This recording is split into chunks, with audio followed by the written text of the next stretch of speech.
He did say he was going to be here today.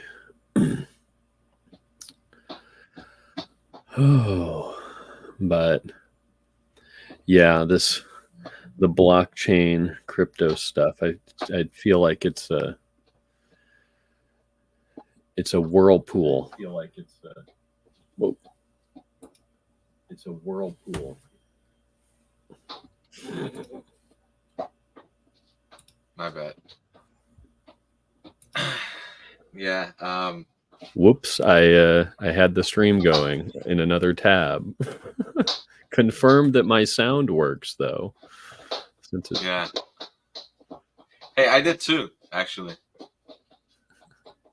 Right.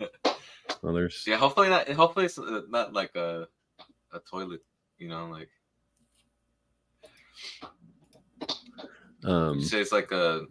Oh yeah, I mean, just getting sucked in because yeah, it's very like it's full of lingo, and you have to like kind of like, what the fuck does this term mean? What does this term mean? What's this? And go look up all this stuff, and then it's a bunch of nonsense. It's like baffle gab. It's like talking to a fundamentalist Christian who's trying to, convince you that everything they think is the word of God and whatnot. Or, it's this weird, it's like yeah. So you end up reading a lot of stuff that at the end of it, anyway, to me, it feels like, well, that was a whole lot of nothing. So, but,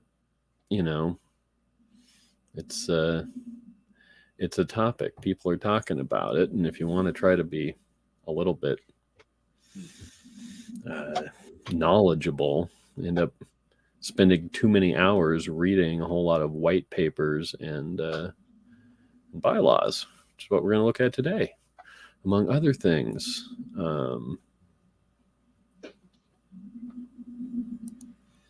Here's Matt.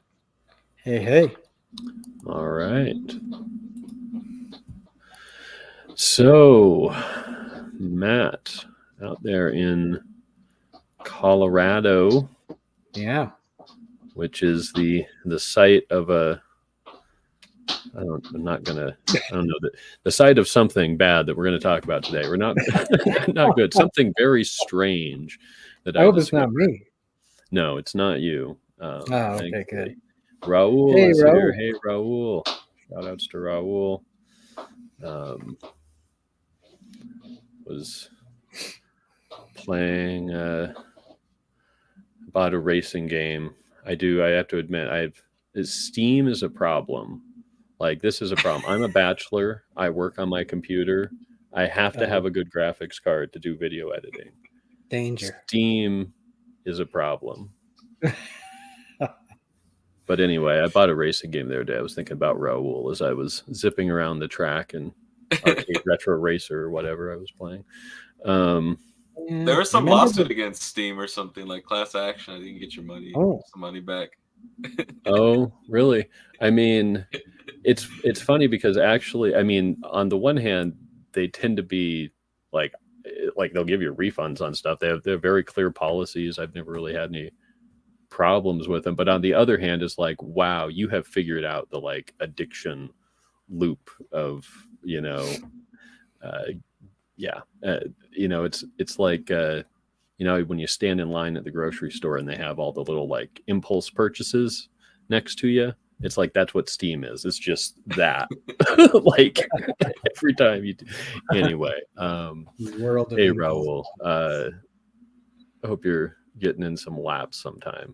Maybe, I don't know, it's winter now. It's probably not a good time for out racing your car around. But so yeah, well, hey, we're gonna. I mean, on the topic of games, I'm in these Facebook groups about the game called Metal Gear Solid, that series, and I'm just like, that's how I'm trying to enjoy it without getting sucked into it, because I spend probably too much time just like reading about people talking about it, the game, fan theories and stuff. I'm like, this is if I actually played the game, I'll probably be spending way more time than I am just on the Facebook groups. The same thing But for the show called Sarah Connor Chronicles. There's like 4 of us in this one group of like who are actively talking. I need to stop, but do any of you? But tell me, none of you actually watch the show. You only read about other people who watch it, and then you talk.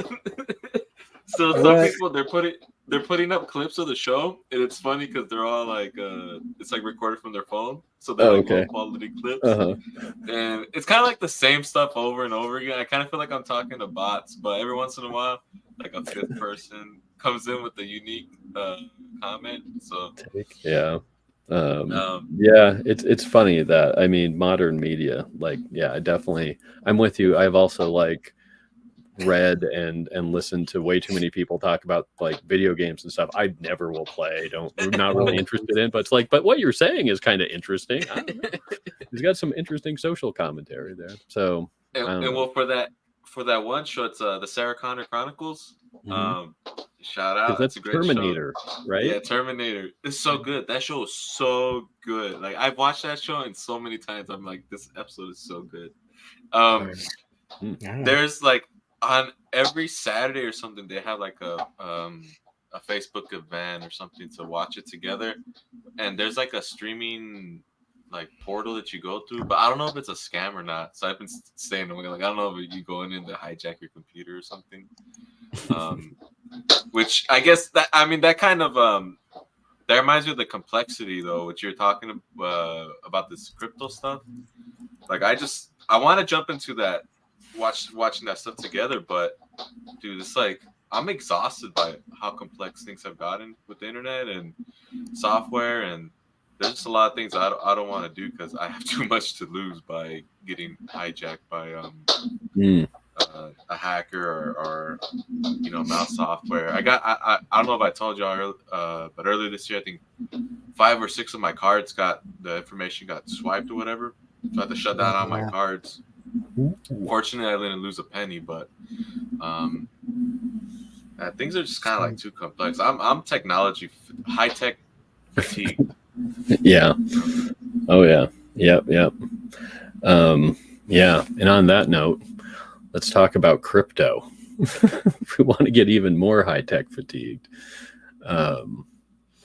Let's see. So I wrote a blog at last month, sometime middle of last month, about a paper that I found that was actually, I think it might have been linked to by one of the authors of the paper, Nathan Schneider, on Social Co-op. At any rate, it was, let's see, I will pull it up here. I actually made a setting for screen sharing. Let's get that. Let's see if I can make this work here. Present, I do present, and then I do screen share. This is how I know that I'm an old person. I talk myself through how I'm using the technology as I'm doing it in a really cringe way. Let's see, select window or screen. That one. Move the little mouse over to here, and then right. Okay. I was talking to someone like 2 years ago, and they said they could tell that I'm in my 30s because I use a mouse on my laptop. Oh, wait a minute. What do they do? They just use the trackpad, but I use the mouse. Oh, the mouse is so much better. Right, people do that. Here, I want to log out. Okay. So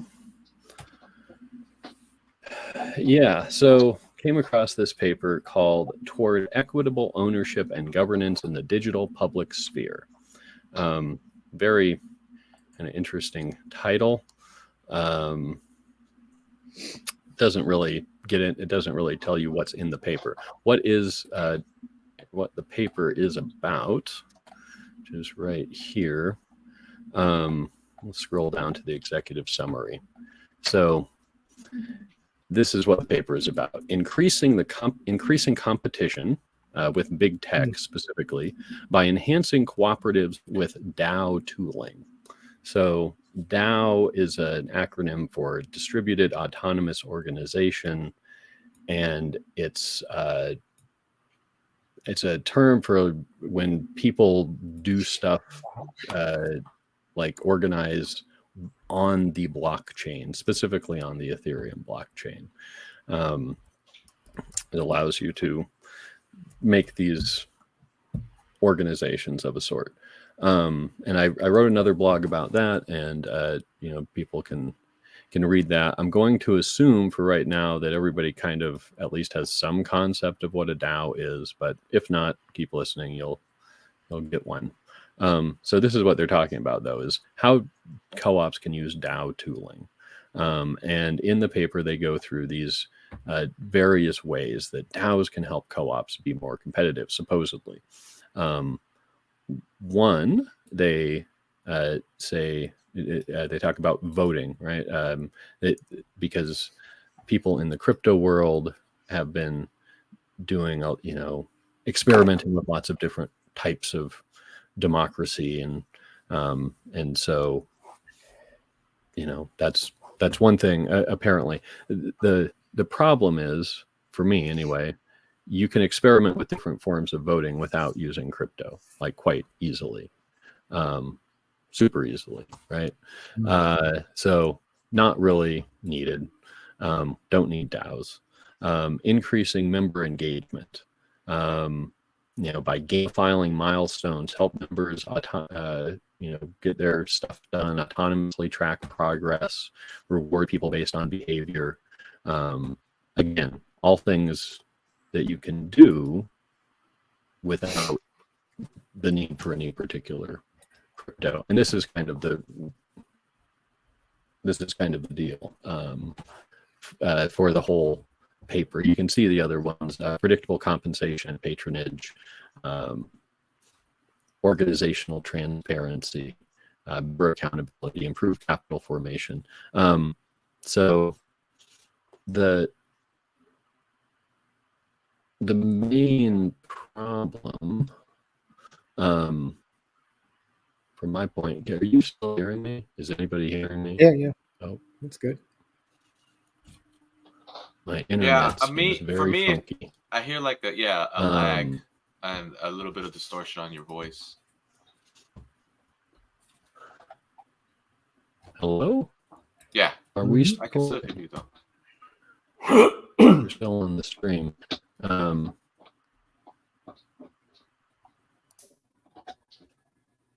Unstable internet connection. Okay.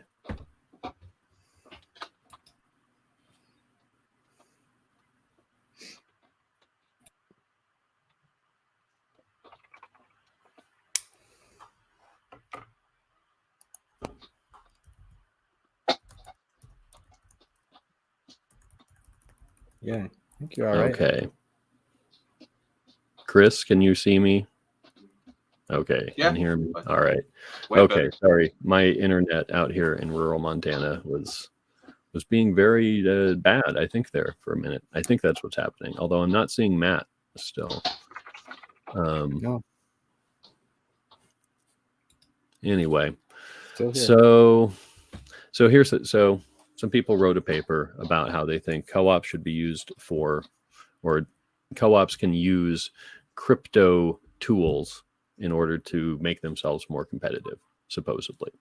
The problem with most of their suggestions is just that you can do what they're suggesting. It might be a good idea to try some different voting methods, to try gamifying, the workplace or something like that. But for none of these things, you need to actually have these distributed autonomous organizations. The other problem that I have with anybody suggesting to co-ops that they start using Ethereum or crypto anything is that they never mention a huge part of using crypto, which is paying fees to use crypto. And that is a major problem that doesn't get mentioned at all by these, by advocates of crypto. and there are, they're out there. There's more than just, there are a couple people who are actually, thinking this is a good idea. The problem is that every time you interact with the blockchain, you have to pay a fee to update it. So if you're doing your voting on the blockchain, every time you have a vote, every vote that someone casts, you're going to have to pay for it. Pay for that change to the database, because that's all the blockchain is a large database. And so, gas prices, again, they, will report them in these very strange, 41 gwai. Well, what's 41 gwai? Well, it means $2.08 on the date that I wrote this. Although actually, as I was writing this, it went up to $3. So imagine in your co-op, every time you have a vote, every time somebody votes, the co-op has to pay $3 to record the vote. Sounds like a wonderful idea, obviously, right? Like, what? Who's going to do this? And this is why I said, to me, it's like this paper that I was writing this blog about, it comes from Harvard, right? So it's like a serious institution, right? So I feel like I should, be serious about it. And then you start looking into it, and this is what I'm saying. It's like, it's a bunch of nonsense. Like, oh, this is nothing. Like, you're suggesting that we do voting on the blockchain where it costs us $2 to $3 per vote to record it. What the heck are you even talking about? Right. So it's not serious to me. But it's, I feel like somebody needs to go actually point this stuff out. Obviously the supporters are not doing that. So anyway, I wrote this blog, and I will kind of cut through this. As you can see, I went rather in depth. That's me. I can't help myself. And the stuff is made. I'll just say this. I think crypto, the whole thing, and this is like one way that you can know that things are maybe not, like, they're shady. Like, there's shady stuff going on when things are being made needlessly complex, right? And so the problem is, somebody, if you're responding to this stuff, it's you end up having to go on and on and on, because they have this needlessly complex thing that you have to try to pull apart for people. I don't think we need to go into that here. If people are interested, you can definitely go read the blog. It's on the front page there. But interesting thing happened. Had Nathan Schneider, who is one of the authors of the report, and a co-op guy known in the co-op world, responded to this. And again, I don't think we necessarily need to go into the finer points. Again, people can read, and I responded at length with receipts. Matt also responded. Nathan responded, and this is actually where I wanted to take us today, and this is what is on the thumbnail, which is one of the, the very first one, of an example of a crypto-backed co-op and almost co-op that people can explore. So I clicked on, Song a DAO. What is Song a DAO? This is supposedly it is a co-op. I will give them that. They are incorporated in Colorado as a cooperative. You go to their website, it says, I'm Jonathan Mann, and writing a song a day for 16 years and 43 days. What do I do with all these songs? That's the question, is what will you do? So Song a DAO. So Song a DAO owns 100% of the rights, the revenue from all the songs that Jonathan writes, right? One a day. Members decide how to use those rights and revenue. And then as Song a Day gets successful, so does the DAO. So that's, I guess, basically the idea. It seems like a Patreon. And so the reason, that it's, you know, it's a DAO is, you know, the way that crypto plays into this is that the way that you join is by buying an NFT. So every song apparently gets an NFT, or it did. I'm not sure if it still does. It seems like things have kind of eased off lately. I don't know. There hasn't been a lot of action on their chat group in the last year or so. But yeah, at any rate, this is how you join the co-op, or one of the ways is you have to buy an NFT, and then supposedly there will be some patronage, conceivably, at some point. And that is what, you know, members would be voting on. So I guess the idea is that Jonathan writes a song every day. You know, I looked at his YouTube channel.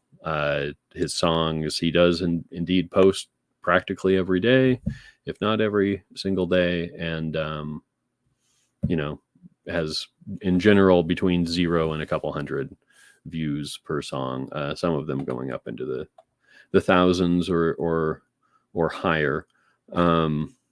But not enough that I imagine there's really any revenue stream associated with owning the rights to those.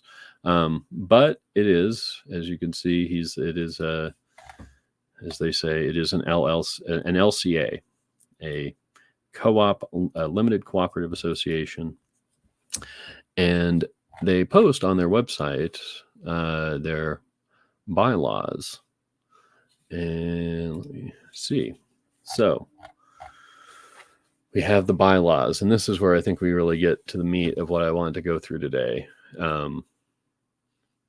Looks pretty boring, is pretty boring, I guess, but also I think that is somewhat by design. Legal documents in general are made to be boring and overly complex, and nobody reads them, which is why it's important to read them. So here we have the bylaws. Let me go back. Where's that? Okay. And so, you know, you can see, you know, they talk about the aims of the cooperative, encourage and foster daily acts of creativity, although it seems like it's mostly one guy who's doing that part. Grow the treasury, yada, yada. All this just kind of fluff. First thing that really caught my eye, though, was here. The cooperative adopts and subscribes to the 7 International Cooperative Alliance Cooperative Principles. The ICA Cooperative Principles, as we all know, right? Voluntary and open membership, democratic member control, members' economic participation, autonomy and independence, education, training, information, cooperation among cooperatives, and everybody's favorite, concern for builder. It's supposed to be concern for community. The actual one is concern for community. They changed it. He changed it to concern for builder for a reason, which I think we'll see shortly here. I didn't notice that. Because builders are what they call their members. So here's a red flag to me. Like, red flag number 1. Like, you change concern for community to concern for members. But concern for community as the principle exists because all the rest of them are about concern for the members. At any rate, it's a minor nitpick, perhaps, but kind of indicative of things to come here. So now this is a co-op. It's, like I said, it's incorporated in Colorado. Colorado has laws about, you know, co-op membership and registration and whatnot. One of them is you have to, like, report them, you know, your members have to, like, register, like, put a name and like a mailing address down. And crypto people, a lot of them are not into that. They, you know, want to remain anonymous. And so this is a problem if you're trying to have a co-op that's based with a bunch of crypto people. And so they have different types of membership that they have set up. There's only one that's a real member, which is you've bought an NFT. So you've given some money to the DAO for this rights to a song, I guess. Not sure what the NFT actually consists of.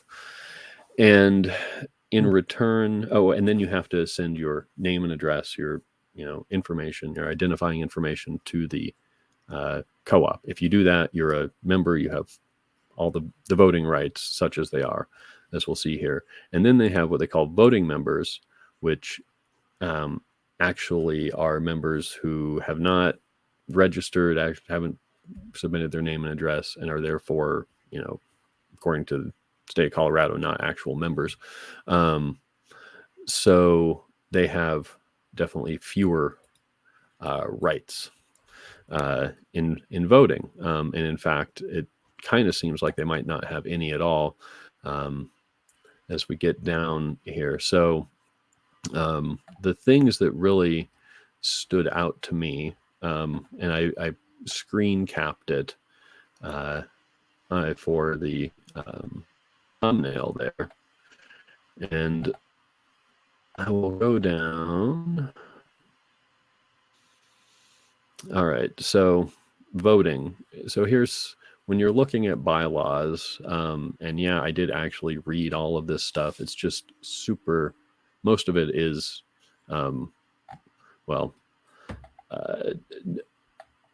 kind of legal boilerplate, a lot of it, but then some of it is definitely not just boilerplate and not for co-ops at all. So talking about voting and the different types of members and what rights they have, right? So they're builder members, who again are the only people who have been officially registered with the state of Colorado as being part of the co-op. They're entitled to a no more than a single on-chain vote per patronage token received. And it gets into all this very complex, schemes that they have, like not sure how you get patronage tokens apart from buying the NFTs. So this is not a one member, one vote co-op. This is a one patronage token, one vote. On any manner, Okay, and all or part of the net margins can be allocated to builder members on the basis of their patronage activity. So patronage activity, they also define later on as doing things like tweeting about the song or getting a placement in a movie or something like that. Something that would earn revenue for the people who own the rights to this guy's songs collectively. And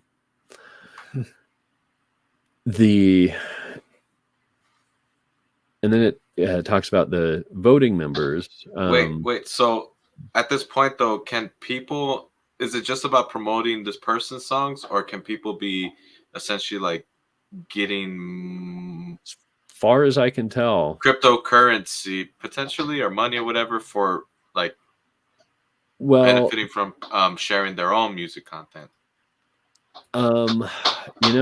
They talk about like trying to make like this being for like a model for other musicians or something, but as far as I can tell, like it really seems to be like in practice and just in terms of the bylaws, it's about this Jonathan Mann guy. Like it's promoting his music. He does it every day, and that's it.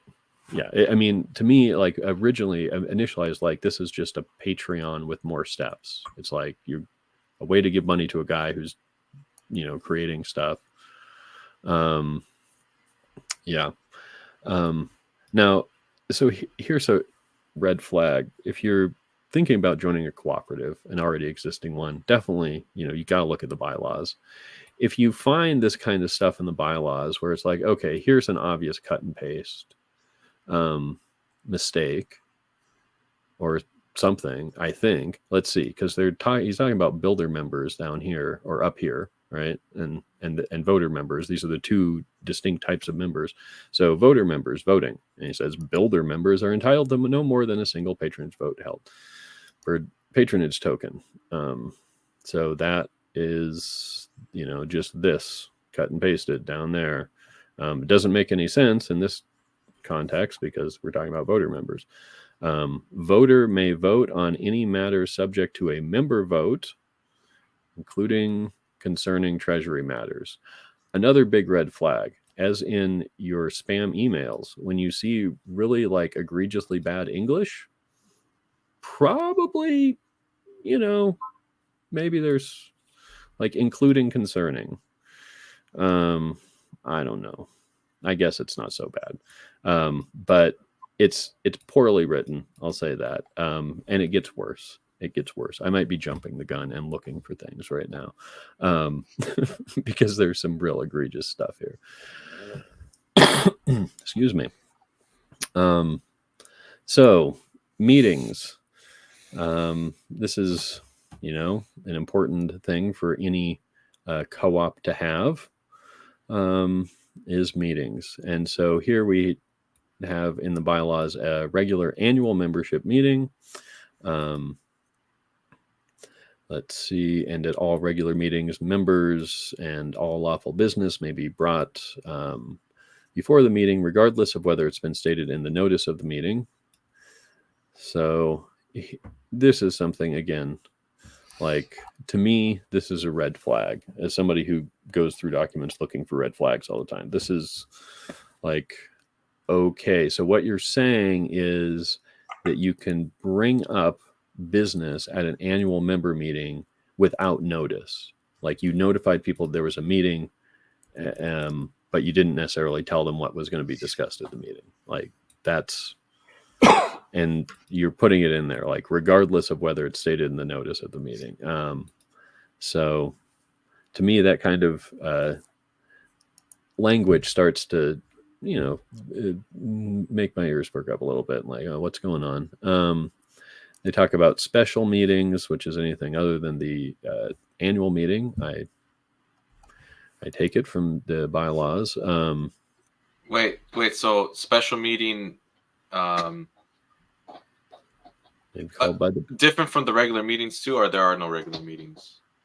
Meetings, right? There's only an annual general meeting. That's the only regular meeting, according to the bylaws, which would be similar to like a credit union or something where you have an AGM, but yeah, the minimum requirement. Yeah. So, but there can be special meetings called at any time by order of the board, or a written petition of at least 15% of all members. So this is interesting. Like, this is a good percentage to keep in mind. Let's keep this in mind, that if the members want to call a special meeting, 15% of them have to get on board, have to petition in order to do that. The petition shall specify the date of the meeting, no less than 10 days and no more than 60 from the start of the petition. Okay. So do you have to pay for petitions?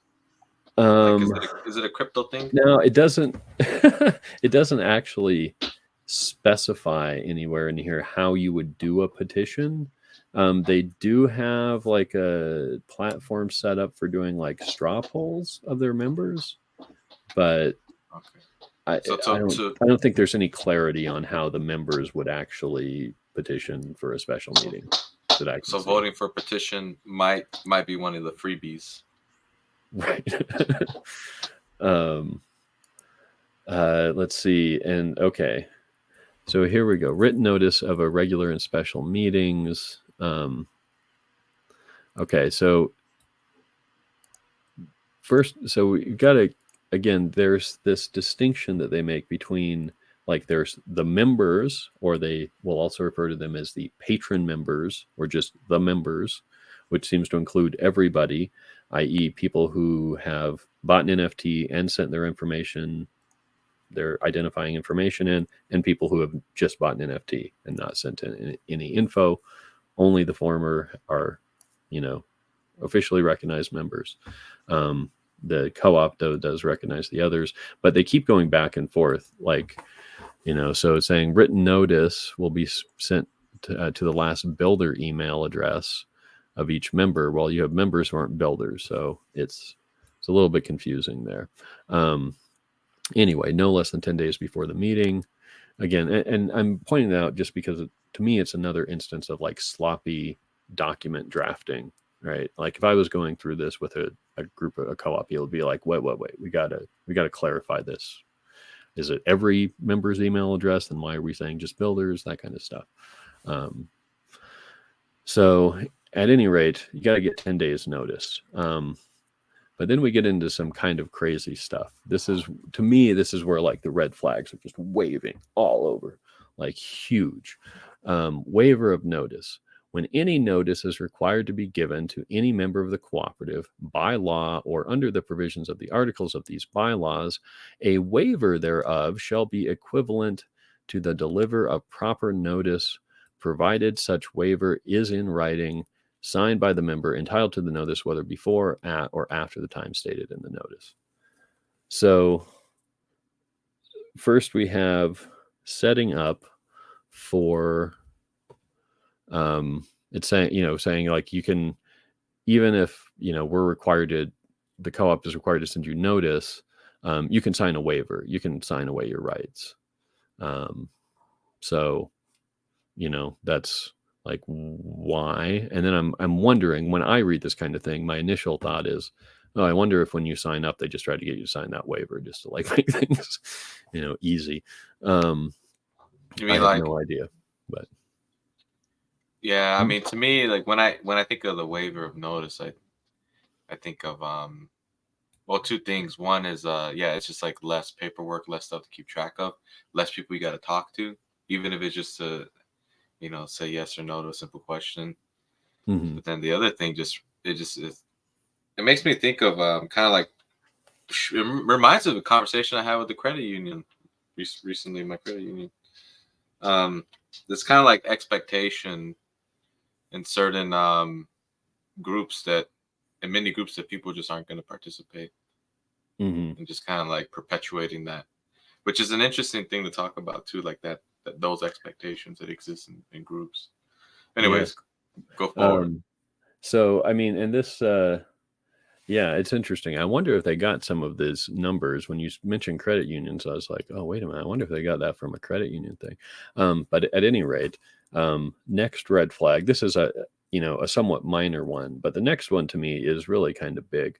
Waiver by attendance. By attending a meeting, a member waives objection to lack of notice or defective notice of the meeting unless the member at the beginning of the meeting objects to the holding of the meeting or the transacting of business at the meeting. So if you show up, let's say, like, thinking about worst case scenario, because this is a distributed co-op, right? This is all people just online. It's not like, doesn't have a physical presence. So, getting, you're not going to hear about it at the grocery store. So you got to get notified, right, of meetings. They're saying if there's a meeting and that was people were supposed to be notified, and not everybody got notified, or not all the right people, or there wasn't proper notification, it wasn't, within 10 days or whatever, at least 10 days before, then, that would be a violation of the bylaws.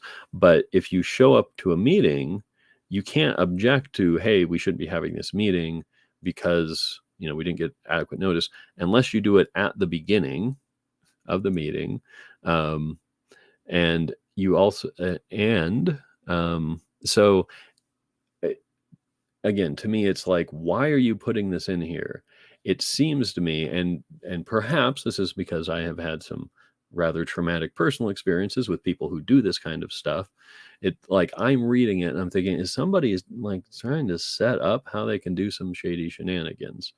And it would be this kind of thing. I've certainly had conversations like, well, you didn't bring up your objection at the time, at the beginning of the meeting, and we've already done the roll call, so there's no longer the beginning of the meeting, and therefore you can't object. Like, you end up getting into that kind of stuff. If you know what I'm talking about, you know what I'm talking about. So let's see. So at any rate, you can't object for lack of notice unless you bring it up right at the beginning of the meeting. Of course, if there was no notice, people who didn't get notified won't be able to bring up an objection. And by attending a meeting, you waive the objection to considering at the meeting a particular matter not within the purpose or purposes described in the meeting notice, again, unless the member objects to considering the matter when it is presented. Attendance shall include attendance in person at a meeting, participating in telephonic meeting, yada, yada. Okay, so again, you're waiving a right. You can't object to, talking about, let's say you get a notice for a meeting and it says, hey, we're having a meeting. We're going to be talking about, should we get chocolate chip or peanut butter cookies for the picnic? And you show up and they're like, okay, also on the agenda, besides the cookie issue, is should we just give all the money to Jim? And you're like, wait a minute, that, nobody showed up because they thought it was just about the cookies, not giving all the money to Jim. They're like, well, you showed up, so you've waived your right to object, unless you remember to object right at the beginning of the discussion about that. Don't object at the beginning of the meeting. You can't, right? Again, it's like creating these like weird things where it's like, okay, you have to object at a particular time during the meeting. Otherwise, you just waive your rights by showing up. Okay, so if that's not like a red flag enough for you, the next sentence should. Quorum. What is quorum defined as? The lesser of 30 members or 1% of builder members. So once again, this co-op has members who are not builder members because they didn't send in their data. They just bought the NFT, but the co-op is still calling them members, right? So, so their quorum only is the people who are builder members, so the subsection of their members who have sent in their identifying information, and you only need 1% of them to make a quorum so that you can pass business. Usually a quorum is like 50%, in most co-ops, or you would expect to have something much more than 1%. 1% is what? The only time that I could think of that this might make any sense is when you mentioned credit unions. Like I could see something at a credit union where you have very low engagement in the co-op that they might have to do something like that. Although I haven't looked through credit union bylaws. I don't know if this is something that they would do, but certainly in no other type of co-op, anything where you're trying to encourage engagement, would you have a quorum of 1%. As Matt said when we were talking about this on the phone, that means if your co-op has 100 members, only one person is a quorum. Right? Like what kind of... And I think that we shouldn't, that we definitely should push back against the idea that it would even be okay if a credit union were doing this type of stuff, because I mean, my credit union doesn't have local democracy, and I have a big problem with that. We don't even like the idea of quorum doesn't even apply to local matters. Right. Well, I mean, I've got, like I mentioned last time, I've got a good credit union, and their problem, like with most credit unions that actually do try to get member engagement, is just most people think it's too boring and don't want to show up at the AGM, but they do go out of their way to, let everybody know what's coming up and, hey, and here's what we're voting on and you should really come. And, but it wouldn't surprise me. Like I've never been to an AGM for my credit union. They just do such a good job. And I'd never get down there. Probably should. I'm telling on myself, but I could, I could conceive of that. Like, okay, if they have, 10,000 members, might be hard to get, 5,000 of them in a room at once. Like, okay, makes sense, legit. And or much less get 5,000 of them to even want to show up in the first place.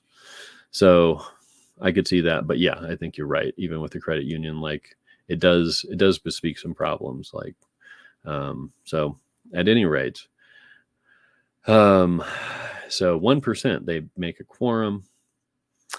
And okay, yes, unless there's a different quorum specifically provided by law, which I don't, yes, because obviously anything provided by law will be more than 1%. In the event, it just keeps getting better. In the event a quorum is not present or is lost during the meeting may be recessed or adjourned without further notice by a majority of those present until a quorum is obtained. Let's say, like, again, you imagine worst case scenarios. You're having like a meeting, There's disagreement over whether you should even be having the meeting. You barely have a quorum. One of the people is, who thinks there shouldn't even be a meeting because you didn't give adequate notice or whatever, decides to leave, and now there's no longer a quorum. Well, 50% of the people who are there can say, all right, let's reconvene in a week. They don't have to give any notice to anybody, and then they can go and find one more member to fill up the quorum or whatever, twist some arms of their friends or whatever to get them, to convene when they, again, it's like so you recess a meeting because there's no quorum, and you have no requirement to provide notice to anybody when you're going to resume it. Convenient, without further notice. Any business may be transacted at the resumption of the recess meeting that might have been transacted at the originally called meeting, which, as we recall from earlier up, can be anything, because it doesn't have to be put in the notice, like the meeting notice. You don't have to tell people ahead of time what you're going to be talking about. So, you could have a meeting that recessed, resumed a week later with no notice at all, and talked about something that, nobody knew was coming. That would be permissible in these bylaws. In the event, here we go. We have yet again another cut and paste. We have this sentence here, just cut and pasted down here again. Oh, it's the whole thing. It's actually these whole two sentences.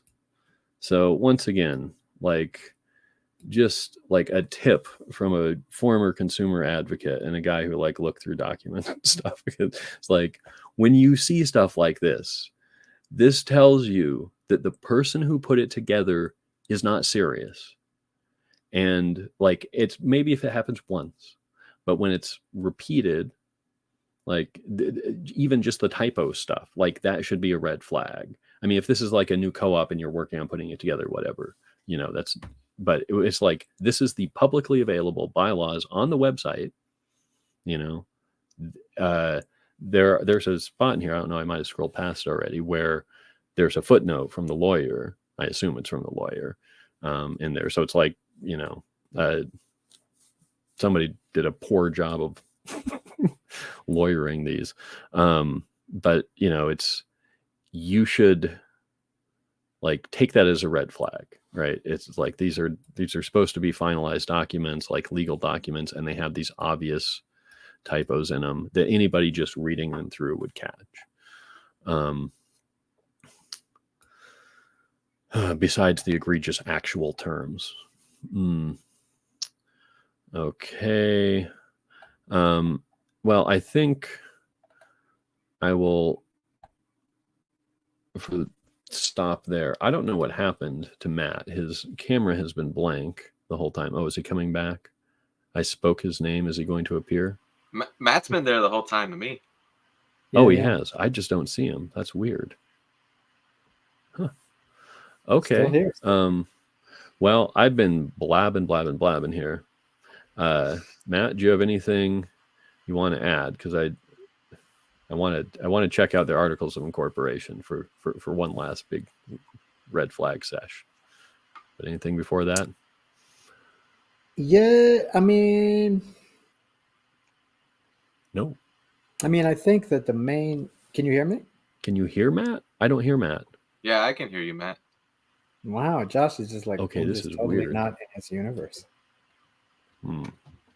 That's so funny. I wonder why. Okay. I'm going to duck out for a second and come back in, and maybe that fixes it. It fixed it last time. So I think that's probably going to stop my screen share, though. Here, I'll stop the screen share first. All right. So, Chris, did you see the Discord? Yeah. Thing? I mean, but it's weird. It looks like it's maybe not used anymore. So I don't know what that is. Who knows? I still haven't heard any of this guy's songs.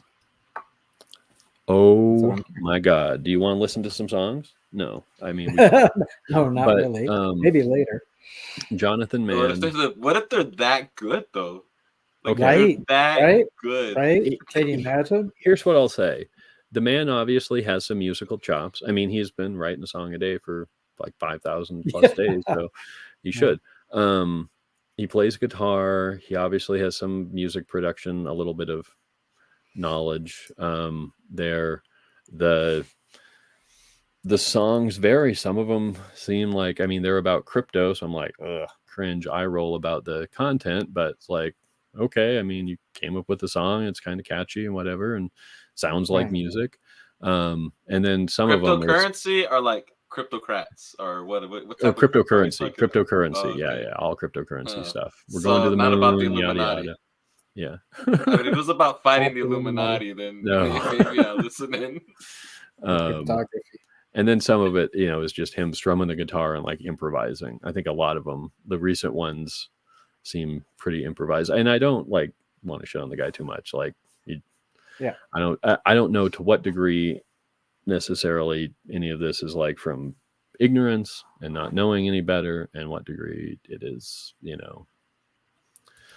something else. I mean, to be fair though, I mean, there are meaningful conversations about money being used for betterment rather than tool for oppression. So, I mean, if you do come across a song that's like that, I'd probably be willing to listen to it. I mean, we're just so used to money being used to oppress us that I think probably a lot of us don't appreciate that money has been conceived in ways that actually help people. So. I mean, unfortunately, crypto is not money. This is the problem. All right, so I have to share a little anecdote. Back in the day, when I was really involved in organizing a local, a chapter, actually, of the United Federation of Teachers, a little teachers union chapter, like 300 people, for an adult education program that was sponsored by labor unions. Right. So we're having this thing, and I was reporting at a branch meeting of the socialist group Solidarity about my work. I was like, here's this organizing work that I'm doing. And there's this wonderful woman, Dottie Brightman, who was like God, at that time, this is in the 80s, and she was probably already in her 70s at that point. So she's somebody who had been in the socialist movement or in the sort of 30s or 40s. And so at one point I did my little presentation, and Dottie raised her hand and she said, I just can't see what this has to do with socialist revolution. And it was a really great moment because it was very funny, but also it was perfectly, I mean, fair enough, like nothing in the immediate sense at all. But so I guess my question about this thing is I just can't see what a song of DAO has to do with cooperativism. Like, it's just not even related. Like, it doesn't matter what the bylaws are like. It's just kind of like some guy creates some. It's just like, okay, so you have these affordances. You can make a website. You can make crypto tokens. You can do these things. You can call it a cooperative. You can even get it registered as a cooperative. These are all things you can do. But does any of it amount to anything remotely like a cooperative? Like, not as far as I can tell. Like, it's just some sort of eccentric little project. So the really weird question to me is, why is this cited as an example in the paper? That's more interesting to me. That just seems like kind of like really, you're fishing pretty hard if you want to use this as an example. I don't really, I mean, okay, the technology is being used, but in any other sense, is it relevant to the cooperative experience? So one thing, this particular DAO is not referenced in the article. I did look at it because Nathan referenced it in his comment to the article, and then he referenced it also on Social Co-op. So he brought it up a couple of times. Yeah. I thought it was in the article. Right. Yeah. And it was always the first one he mentioned. So I thought, okay, well, this must be a good example. I would think on that note that the reason that this is getting used is because there aren't very many good examples. Right. There are of actual co-ops using like Ethereum, like what everybody knows is like, the crypto blockchain stuff. There are co-ops that do use some kind of blockchain technology, but it's very different than, than the Ethereum. It's basically, it's just database. They just have a database. It works a little differently than, other types of database, but it's, it's just a piece of software. And those don't get mentioned. Those don't really get talked about at all in the blockchain space. Although one that did, and the other one I looked up was EVA Cooperative, which is a car sharing co-op in Canada. And they they say on their website, secured by blockchain technology, which I think they might want to change, because that sounds like not like that's, you don't want to hear secured by blockchain. You mean the guy, like the thing that the guy went to jail for stealing all the money and all the scams. But again, I looked into that, and once more, it's like the Sarafu currency in Kenya that they use. Yes, there is a blockchain element to it, but it's not a public blockchain. It's not this permissionless, trustless cryptocurrency nonsense. It's a database that keeps track of people when they're using cars and stuff. And, the particular type of way that it does that uses something that is called a blockchain, but it's not anything to do with Ethereum or Bitcoin or any of that. And so, so I think when they're looking for examples of actual co-ops using like the crypto stuff that everybody knows about, the pickings are really thin. Pickings are pretty slim. So, that's why it's like, okay, well, this one gets mentioned, so let's look into it. And it's like, oh my gosh, there's really no here. So this is funny because it's just a coincidence of timing, right? But I interviewed Euclides Andre Manse the other day, who back in 1999 basically developed the platform for this thing, Solidarius.net, which is big and is real and is in Italy and then a number of countries in South America it's being used. And they use blockchain, and the reason that they do it is because they have an internal credits system that's used to facilitate exchanges between countries.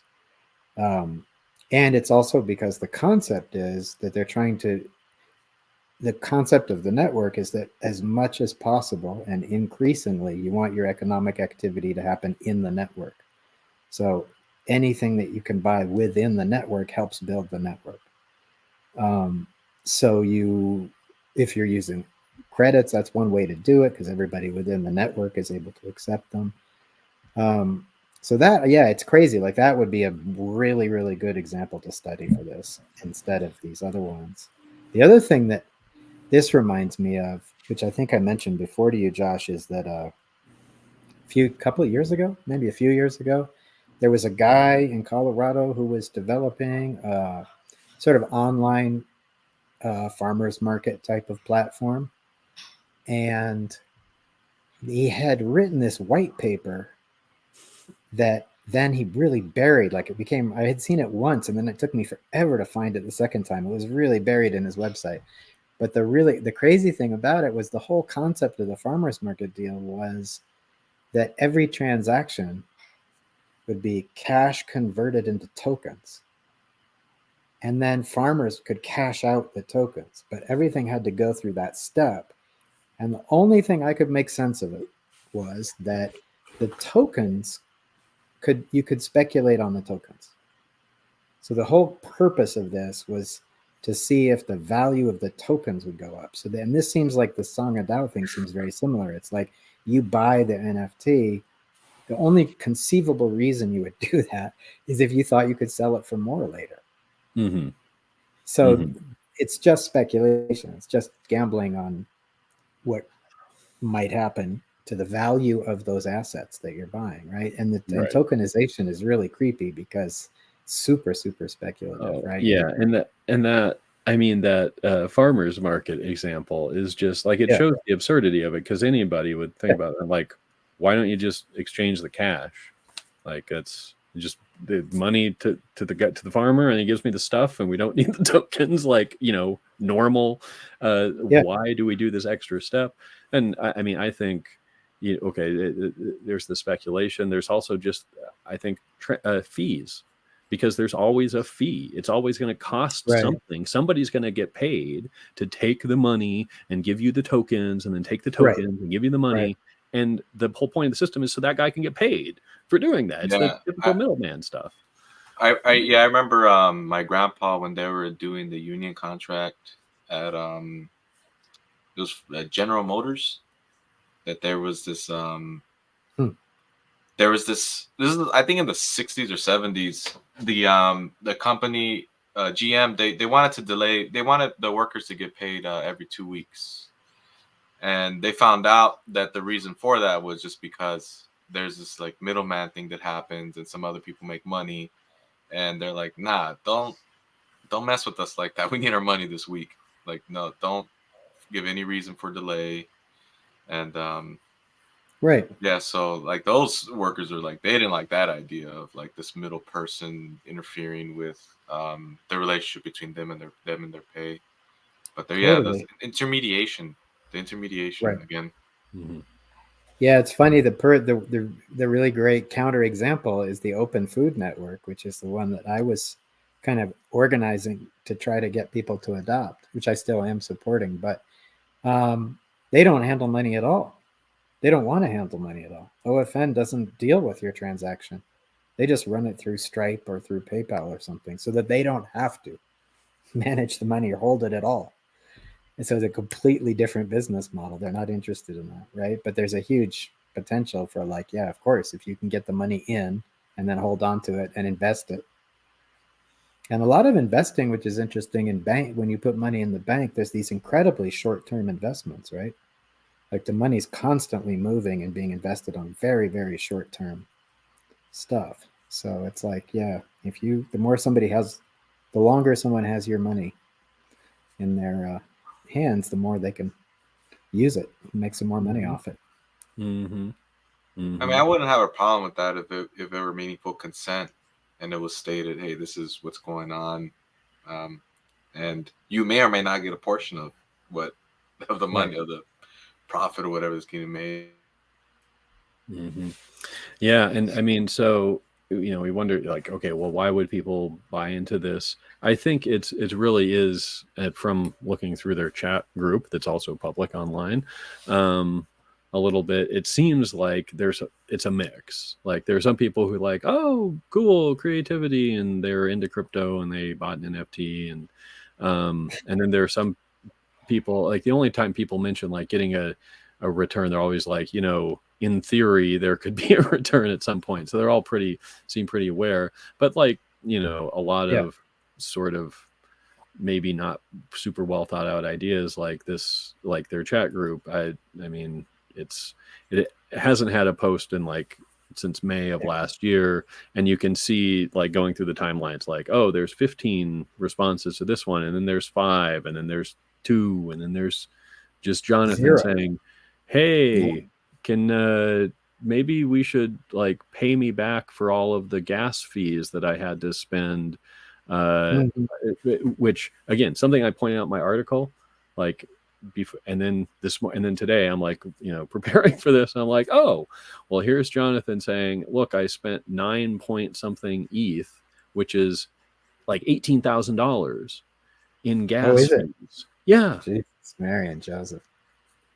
In today's price, it was a little bit lower then. It might have only been like, 12,000 or something back then, but a lot. Damn. Like, so once again, like, as I said, pat myself on the back, gas fees will kill anything that is going on a blockchain, on one of these public blockchains.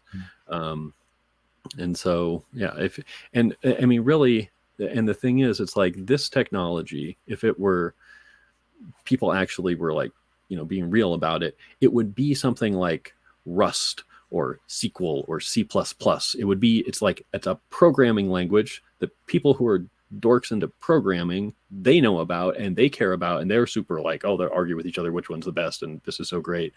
But they're not going out and telling everybody like C++ is going to solve your co-op problems. Like, it doesn't make any sense, or like, or SQL or something. It's like, okay, there are other database programming languages, there are other, that's like, it should be like that, right? And that's like on that level. Did you see the post, Josh, on social.coop today, this afternoon? There was a post by somebody. Maybe it was Boosted, or I don't know. I think it was probably Boosted. And it was somebody pointing out that one of the use cases for blockchain, theoretically, was food traceability. So that you could, in the food supply chain, you could trace every food item all the way through every transaction back to its source. And the person who posted this pointed out that, in fact, activists have been doing this and have created successful systems using something called DOS. Oh, yes. DOS, yes. The operating system from 1983. Yeah. So I thought that was pretty great. I was like, I don't know the details, but it struck me as pretty funny. It's like, really, you need all this complicated stuff to do this one simple thing? Exactly. And that's, and God, we're already at an hour here, so probably wrap up. If you guys need to wrap up, but like I said, this is partially just for me, so I can get the stuff off my chest. Do you feel better? That's the question. Today, so just this morning, Naked Capitalism linked to this article, and I put it on social.coop. I linked to it and screenshotted it, which actually I think I will show. It was good. I've got it pulled up here. God, I create such great content on social.coop. Okay. So let's see. Where's my share again? Did Naked Capitalism pick up on your blog post? I would think they might be interested in that. They did not. I think I might have put it in the comments. I think they don't want to put any more space than necessary to crypto stuff. Eve has been saying forever that crypto is prosecution futures. So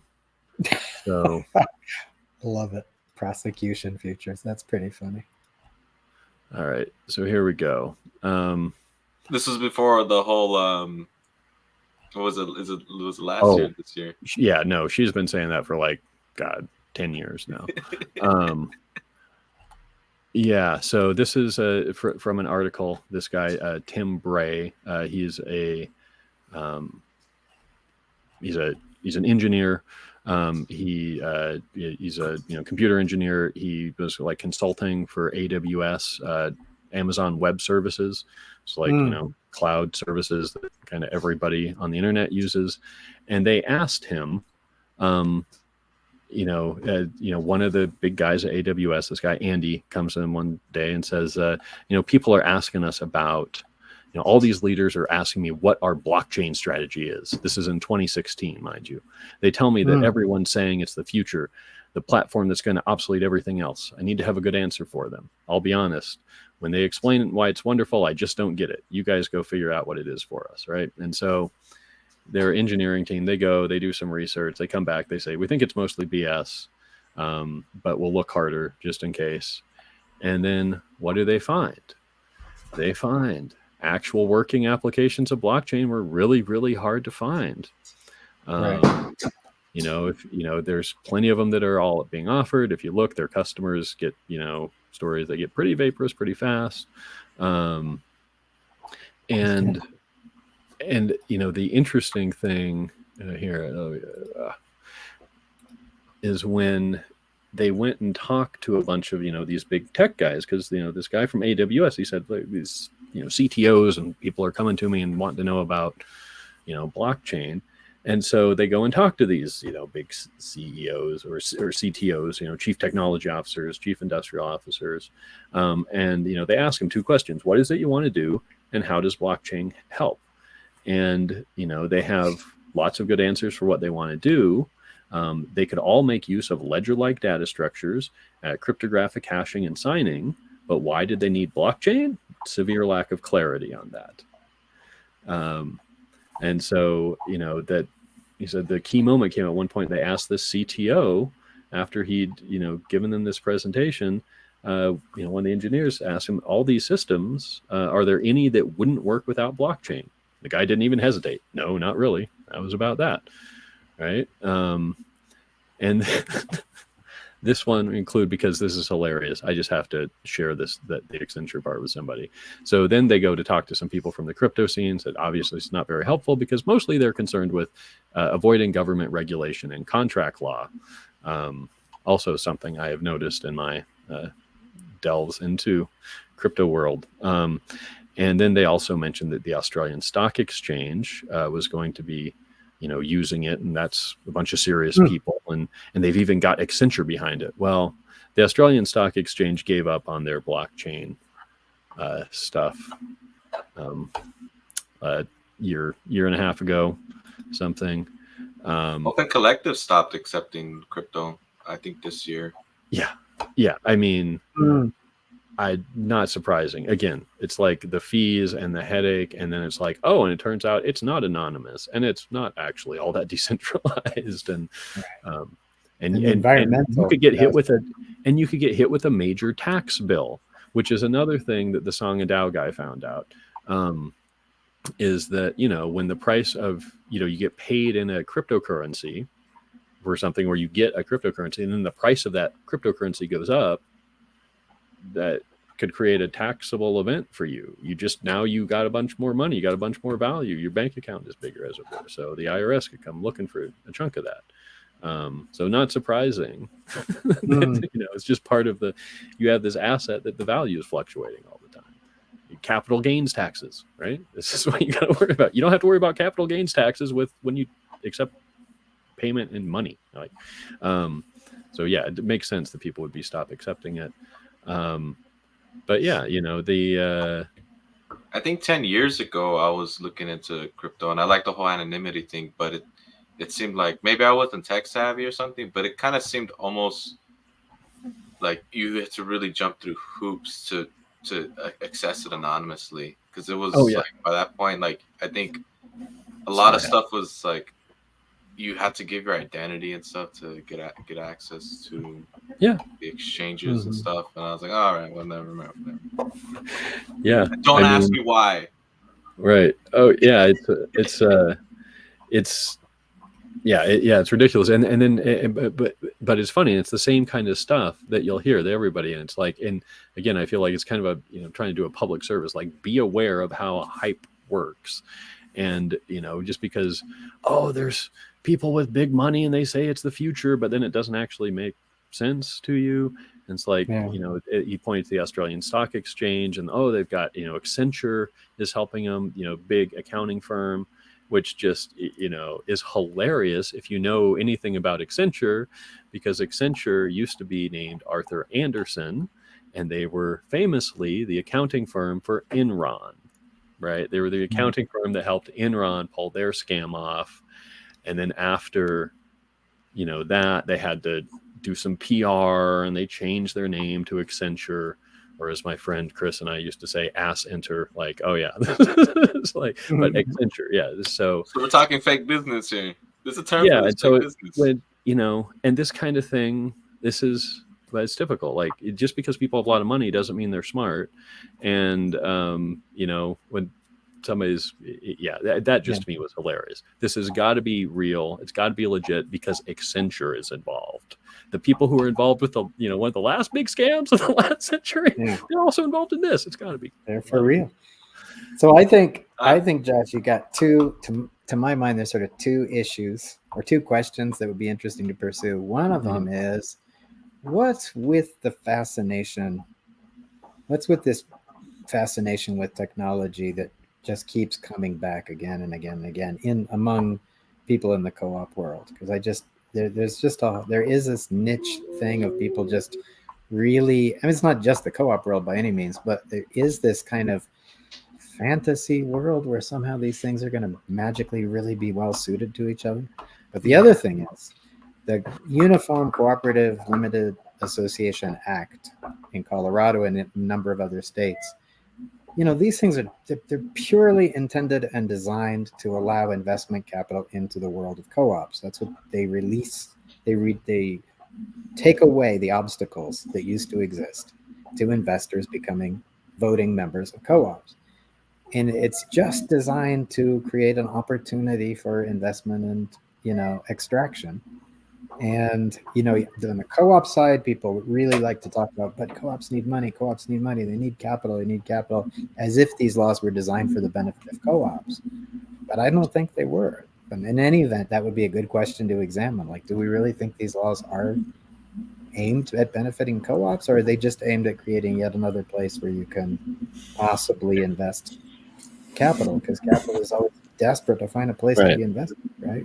So wonder about It's- that. It seems to me like there's this issue of like people marching to the beat of others' drums. I mean, how do you say marching to the beat of others' drums and like not creating their own Right. beat, which seems to be like not enough like belief in the self or in the selves or like not an individual, but you know what I'm getting at. Own Mhm. capacity to solve these problems. So we're looking like at these fads or Mm-hmm. whatever that I think Josh has mentioned in the past Mm. that come and go, and so maybe that's something that they got to get more serious about, like critiquing these tendencies and just like refusing to be part of them, but also helping to figure out, well, what is the beat that we want to march to.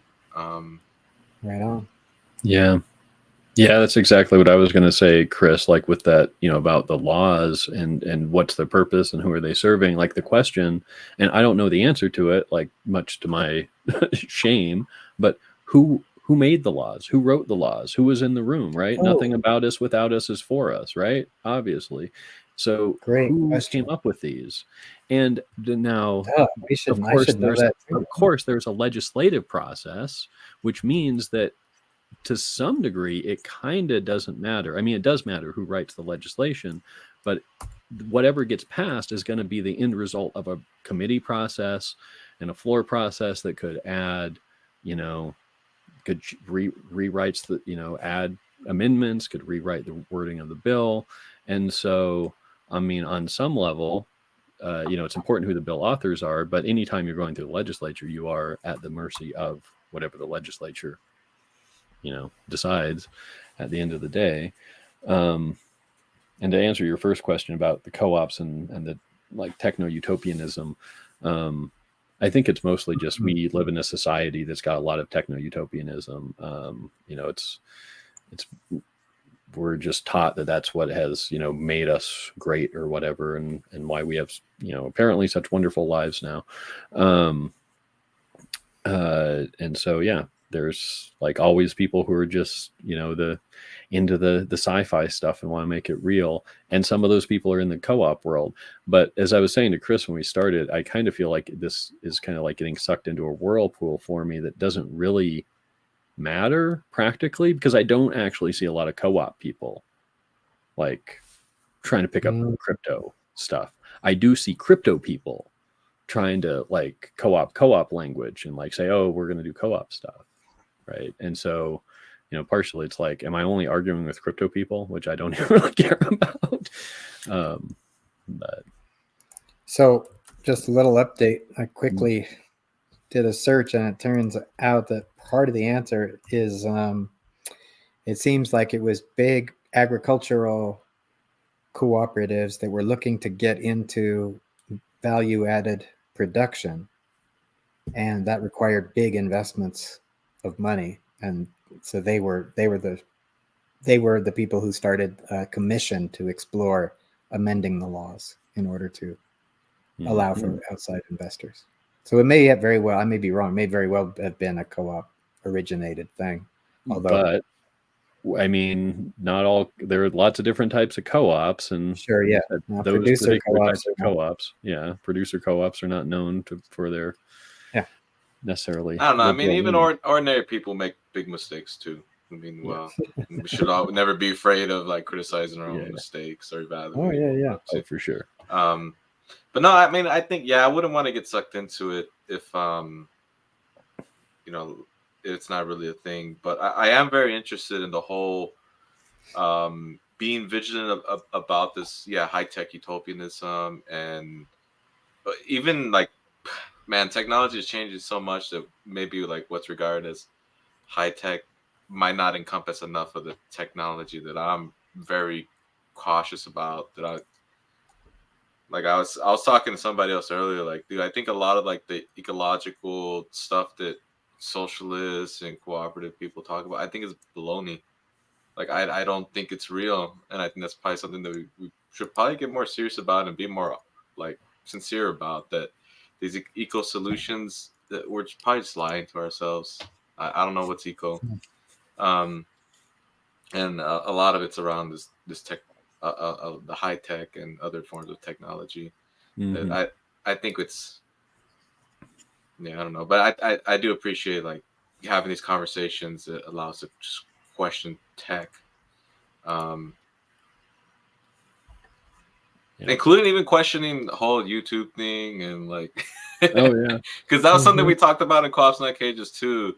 Because we were like, man, like we know that people need connection, like our, connection to nature, connection to their peers. Is trying to put more content on YouTube counterproductive to that, and it's something that seriously concerned us. I'm telling you. And all these different forms of intermediation. Mm-hmm. Yeah, I mean, I've definitely had those thoughts too, and then also like, well, boy, what are we just like contributing to the energy use of servers somewhere, and for what purpose? Um, but yeah, I don't know. It's and maybe it's a cop out. I'm not probably the one to say, but it's like, hey, it used to be that the freedom of the press belonged to those who could afford to own a press. And currently, like, I mean, this is, so we have more opportunities to like do this kind of grassroots production of stuff that we didn't before. And I think we need to take advantage of it. It's very suboptimal when it's on YouTube. And so at some level controlled by Google. Mm. But, and, it's got all the problems that come along with all of our modern technology. But I don't know what else to do. I guess it's really what it comes down to. I don't know what else to do. Do you have some other idea of something more sustainable that could conceivably reach at least the few hundred people that we do on YouTube? I would do that too. Open to suggestions. But it does, I don't know, it seems to be like, and I don't know, I have found a lot of good things on YouTube. It's probably like kept me away from, I should have been outside more or something at some point, but I've also been incredibly grateful for it. And I do hear from time to time, people will leave a comment or send an email about, oh, I was really stoked to find this interview that you guys did or that you posted or something, that was useful. And to me, maybe because it doesn't take much to get me going, that is like, okay, that makes it worth it. At least I know one person found it useful. There's probably some more who didn't write in. And you just, it's like, and this is coming from somebody who, when I was 19, 20, 21, 22, I'm going to go out and save the world. I want to save the world, like idiot. And then go to Nepal and get wrapped into this project of, building and setting up this little village school, this little 3-room building that turned into more of like a daycare than an actual school, truth be told. But, just doing that and realizing like, okay, it's super small. It's not saving the world at all, but it's doing something. Some people are benefiting from it. And again, I don't know what else to do with my time. So, it's, you do what you can, however small, with what you got. And, this is what we can come up with right now. And that's what, I wonder about co-ops on occasion. We should talk about that more. Like, what, if you guys came to any conclusions about that, what is because I think it's an open question. I'm well aware that, our use of all this computer stuff, and especially the online and streaming video is big energy drain. But if GEO stops if we stop uploading stuff to YouTube, that's not going to make a difference. Like on the environmental front, we should, I don't know. Again, there's, you know, and then you get the like, well, that's just a cop out. Everybody can say that. And then that's why nothing changes because, you know, it's a mass action problem. But yeah, I think what's important is just right now is just that we're comfortable talking about it, you know, and even admitting that we don't have the answers. Oh, yeah. No, you're right. And I'm with you, Chris. I think we need to be questioning a lot more of our high-tech technology. I mean, if you believe, you know, the ecologist, there's a guy, I don't necessarily agree with all of his politics, but it's his name, John Michael Green, I think it is. Not Al Gore? But, I thought you could say Al Gore. No, John Michael Greer. Sorry, John Michael Greer. But, you know, ecologist, and he says, look, we have to learn to live on our solar budget. If we want to talk about sustainability, we have a certain amount of energy that falls on the earth every day, and that's what you have to live within. Like, that's the energy you got. You can't like be digging it up out of the ground and burning it like we do now. And so to live on a solar budget, you know, just that much energy would require massive reductions in, you know, a lot of our high energy use stuff that we do. I mean, that's what I've been saying for a while. I probably since I started working, moonlighting as a farmhand, like, you know, I think the future is going to involve a lot more donkeys than people think. Like, most people think about the future and they think about flying cars. I think about the future and I think about donkey carts. Like, there's going to be a lot more donkey carts. That's really what we need for sustainability too. You know, all right. So our next episode. Yeah, that's our next episode. Our next episode is on donkey carts. Yep. So the future's not going to be. It's not going to be like The Fifth Element. No, unfortunately not. I mean, or for the best. The Fifth Element was dystopian. Like, I think there are so few sci-fi utopias out there. Doesn't it seem like every sci-fi futuristic thing, it's always pretty dystopian, isn't it? I don't think. That's another discussion. Yeah. Okay, Matt's saying we need to wrap it up, and we do. So, all right, with that, we'll see you next month. Wait, but I got to ask you, Josh, do you feel better? I do. I think I won't have to think about this for a while. Yeah. So name this video Josh Therapy number 3, because I think this is the third time. Yes, the third. This is how I come up with topics like, oh my God, it's driving me nuts.